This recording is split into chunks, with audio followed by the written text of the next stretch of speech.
Welcome to JasonWhiskyWise. My name is Jason. Welcome to this whiskey review where today we're going to be continuing on my Old Pulteney series. And this is into the new Old Pulteney expressions, being the Huddart, the 18 and the 15. And today, specifically, we're focusing on the 15-year-old whiskey. Now, if you haven't missed any of my videos in the whole Old Pulteney playlist, and including the older series into the 12, the 17 and the 21, and the 18, I think it's the 1989 vintage, I'm going to leave those linked here in the top corner. Feel free to go and check them out. And that way you can sort of see the whole evolution of Old Pulteney from the older series now into the newer series. So, the newer series does contain the Huddart, the 15 and the 18. And today we're going to review the 15-year-old. So it's a 15-year-old whiskey. It is bottled at 46%. The actual maturation for this one is initially matured in the second fill American ex-bourbon cask. And then it's also further matured in a period of time in first fill Oloroso sherry cask to give you this whiskey at 15 years of age. Now, in terms of the distillery itself, it is the Pulteney Distillery. They're owned by the parent company Inverhouse Distillers, and they're located in the Highland region of Scotland, and specifically Wick, all the way up in the north. Now, I want to also mention, at the end of this video, I am also going to be sort of commenting and also mentioning about the correlation between this expression, being the 15-year-old, and an expression in the older ones, which is discontinued, because I've seen a lot of people on Instagram, a lot of people on Twitter, really confusing the comparative characters of each whiskey just because they're looking at age statements and not actually looking at the quality of the whiskey. So I'll talk about that at the end in my comments. So in terms of the price point on this whiskey, this is £68 here in the UK. It's almost a similar price point to the older 17-year-olds. And in terms of exclusivity, it's not exclusive, as it is going to be available everywhere, as it is part of the core range. So without further ado, let's jump straight into the nose. Starting things on the nose of the Old Pulteney 15, I'm getting a lot of these apple-y characters up front on the nose.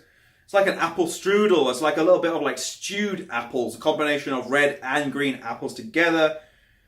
And then it's got this note to me that reminds me of these sour, fizzy apple sweets that you can buy in the shops. It's got so many apple characters, really just apple dominant on the nose.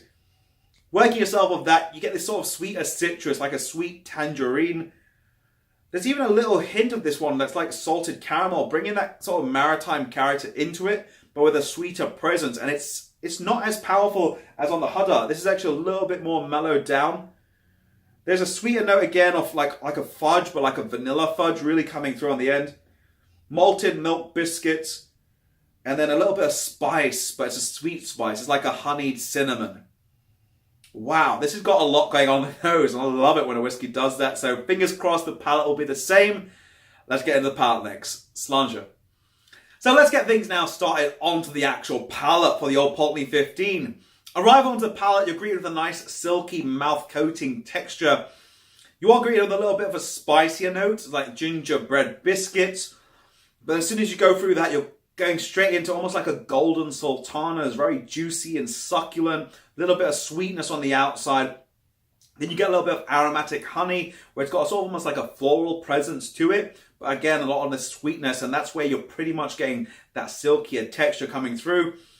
There's a little dry character as well. Really takes a little turn as you go into almost like a sandalwood note.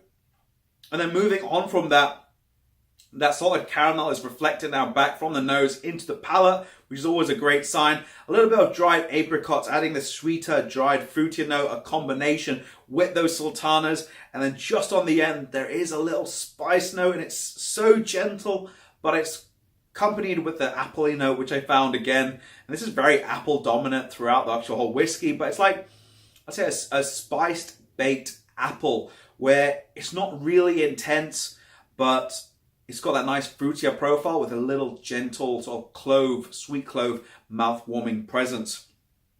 Fantastic whiskey all in all. Let's get into the finish next, and I'll give you my opinion. So finally, to conclude the Old Pulteney 15, in terms of my opinions on the actual finish for this whiskey, it's got, I'd say, a nice sort of, say, a medium long finish, where you get this sort of honeyed pear character coming through, but then it's got this sort of citrusy, almost like a citrus peel. I want to say a citrus tea. It's like a lady grey tea, where you get that nice citrusy character really rolling off the palate very well. A little bit of these dried fruits and the ever so light, gentle, salty presence just on the end, with a hint of oak spice. Wow, this has got so much going on. In terms of my actual rating for this whiskey, I'm going to give you guys my rating, and that is going to be a 91 out of 100. This whiskey, for me, it's very reminiscent of the 17-year-old Old Pulteney, except for it has a little less spice than what I found on the 17-year-old. So if you guys have seen my video in the Old Pulteney 17, I'll leave it somewhere in the video over here. But this one actually reminds me a lot of the 17-year-old. It's not like the 21, and a lot of people are saying, no, the 12 is comparable to the 15. This one is much more closer to the 17, but I'm personally saying, myself, I find this one quite American oak driven than that sherry character. So it's really great to see a nice fruitier profile. But at the same time, this one, it's got a really nice comforting spot, which I loved. And if you guys saw my old reviews, I love the Old Pulteney 17. So this is one that is very, very close to it. So if you guys are a big fan of Old Pulteney 17, I think the 15 will click like that in an automatic second because it's got very similar characteristics. Anyway, I'll let you guys let me know your opinions down below in the comment section. Please feel free to let me know if you've got a bottle of Old Pulteney 17 and the 15, or which is your favorite if you've got a chance to try it at a bar, as I'll be very interested to hear your thoughts down below in the comment section. Again, I'll say thank you guys for watching. If you have enjoyed, drop it a thumbs up as it helps the channel, and be sure to hit the subscribe button if you are new to stay up to date with all the upcoming videos. This has been me, JasonWhiskyWise. I'll leave the videos up on screen, and I'll catch you for the next video. Sláinte.